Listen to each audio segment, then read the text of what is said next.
The story of the Scott Peterson case begins in a quiet, seemingly ordinary town in Modesto, where nothing about the lives of Scott and Laci Peterson suggested the tragedy that would soon unfold. I wish I could say I was stronger, but all that stuff did take a toll on me. To outsiders, they looked like a typical American couple, young, successful, and expecting their first child. Laci was warm, friendly, and deeply loved by her family and friends. Scott, on the surface, appeared calm and composed, someone who blended easily into everyday life. But on the morning of December 24th, 2002, Christmas Eve, everything changed. Laci Peterson, who was 8 months pregnant at the time, was reported missing from her home. According to Scott, he had left that morning to go fishing alone at a nearby marina. When he returned later that day, he claimed Laci was gone. At first, it seemed like a missing person case, tragic, but not necessarily suspicious. Family members, friends, and volunteers quickly gathered to search for her, hoping she might be found safe. However, as hours turned into days, and days into weeks, the case began to take a darker turn. Investigators from local law enforcement in Modesto started examining the details more closely. Scott's account of his day raised questions. He said he had gone fishing at the Berkeley Marina, which was nearly 90 miles away, an unusual choice for a quick Christmas Eve outing. The distance alone seemed odd, especially given that Laci was heavily pregnant and due any day. As the investigation progressed, detectives uncovered something that would dramatically shift public perception. Scott Peterson had been having an affair. The woman's name was Amber Fry, and she would soon become a central figure in the case. What made this revelation even more disturbing was the timing. Scott had told Amber that he was a widower, claiming his wife had already died weeks before Laci was even reported missing. This statement raised immediate red flags for investigators. It suggested not only deception, but the possibility that Scott had been planning something far more sinister. As media coverage intensified, the case quickly became a national sensation. News outlets across the United States followed every development, and the public became deeply invested. The image of Laci, smiling, pregnant, and missing, was everywhere. The story struck an emotional chord, and with each new detail, suspicion around Scott continued to grow. Meanwhile, Amber Fry made a critical decision, working with law enforcement.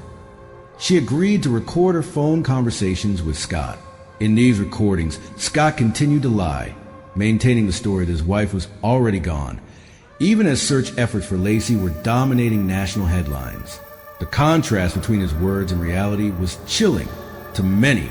It painted a picture of a man living a double life, detached from the tragedy unfolding around him. Search teams spent months combing through areas near the San Francisco Bay, particularly around the location where Scott said he had gone fishing. The water, vast and unpredictable, made recovery efforts extremely difficult. Still, investigators held on to the possibility that answers might eventually surface. Then, in April 2003, a breakthrough came. The remains of a small fetus were discovered along the shoreline of the bay.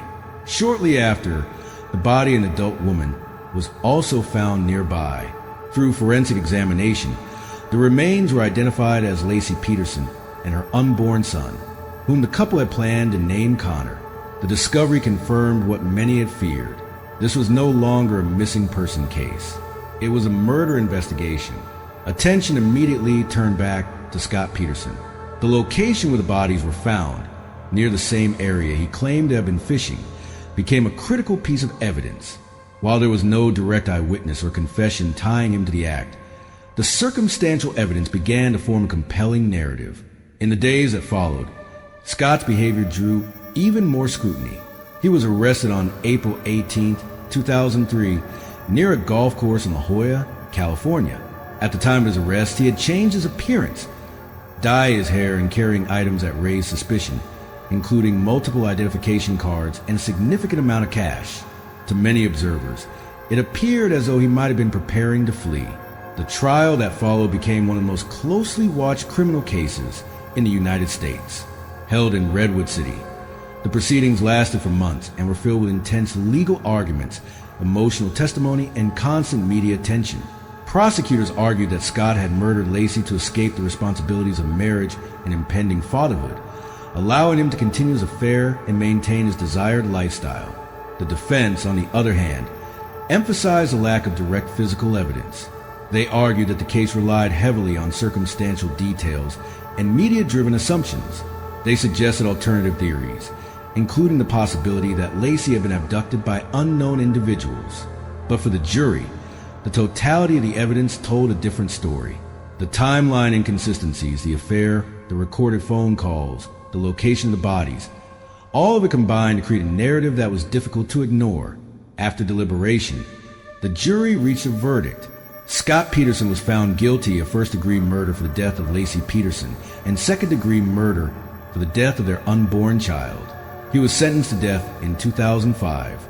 The verdict brought a sense of closure to many, but it also sparked ongoing debate. Some questioned whether the intense media coverage had influenced public perception and, potentially, the jury. Others pointed to the reliance on circumstantial evidence as a reason for continued discussion about the case. Years later, in 2020, a significant legal development occurred.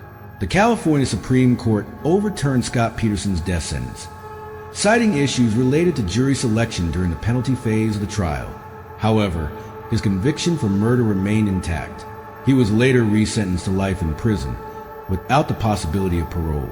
Today, the Scott Peterson case remains one of the most widely discussed true crime stories in modern history. It is a case that continues to raise difficult questions about trust, deception, media influence, and the complexities of justice. At its core, it is a story of life that appeared perfect on the outside, but conceals something far darker beneath the surface.